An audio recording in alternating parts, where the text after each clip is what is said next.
চড়ে বক্তব্য শুনবো না, চলো বেরিয়ে যেতে সবাই। আমরা প্রচুর পরিষেবা পেয়ে গেছি, আর আমাদের কোনো প্রয়োজন নেই। আমাদের কোনো দরকার নেই ওরকম কাউন্সিলরে। আমাদের রাস্তাঘাট করে তাছাড়া কিছু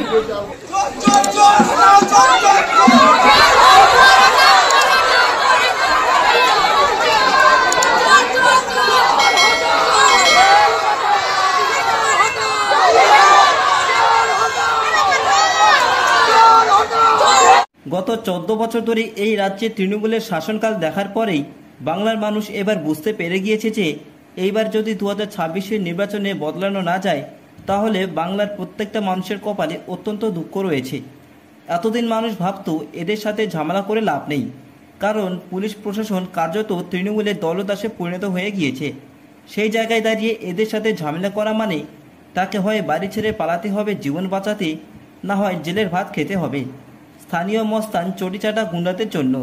তার জন্য বাংলার মানুষ চুপ করেছিলেন এতদিন ধরে, কিন্তু মানুষ চুপ করে থাকতে থাকতে এমন একটা জায়গায় পৌঁছেছে যে তারা চাইছেন না আর এই সরকারকে দেখতে, তারা চায় পরিবর্তন। তাই তারাই প্রতিবাদ করতেই রাস্তায় নেমেছেন। আপনারা যে ঘটনাটি দেখলেন সেই ঘটনাটিতে পরিষ্কার শোনা যাচ্ছে যে চোর চোর শব্দটি ভেসে আসছে। এই ঘটনাটি সোনারপুরের ঘটনা। সোনারপুরের 25 নম্বর ওয়ার্ডে এই ঘটনাটি ঘটেছে।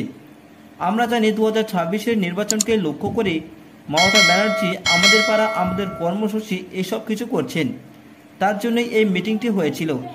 সেখানকার কাউন্সিলর সোনালী রায় তিনি নাকি খুবই দুর্নীতিগ্রস্ত, এমনটাই অভিযোগ জানিয়েছেন সেখানকার স্থানীয় বাসিন্দারা।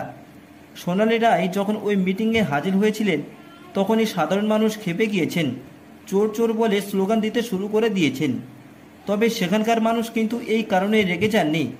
সামগ্রিকভাবে সোনারপুরে যারা থাকেন তারা জানেন এখানকার এমএলএ প্রধান সব তৃণমূলেরই।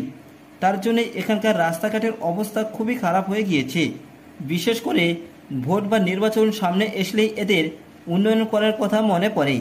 একটা পৌরসভায় সাধারণ মানুষের যে পরিষেবা পাওয়ার কথা সেটা তার কিছুই তারা জোটে না তাদের কপালে।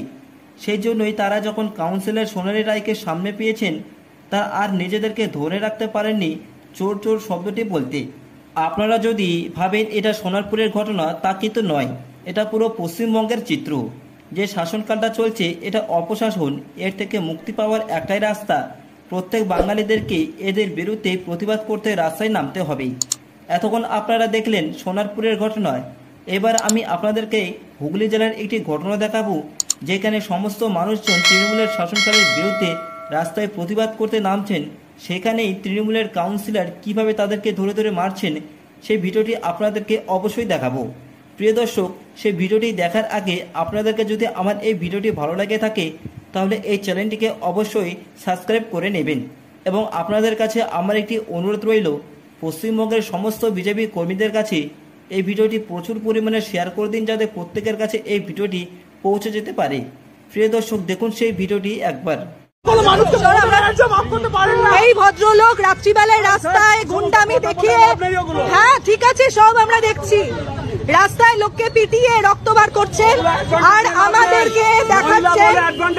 খুব ভালো হয়েছে, খুব ভালো, আমরাও দেখছি রাস্তায় মেরে পুরো রক্ত বার করেছে। এই হচ্ছে আমাদের উত্তরপাড়ার অবস্থা। কাউন্সিলর উনি কাউন্সিলর বলে দাবি করছেন। উনি হচ্ছে উত্তরপাড়ার কাউন্সিলর। 5 জনকে ডেকে এনে মারা হচ্ছে এইভাবে।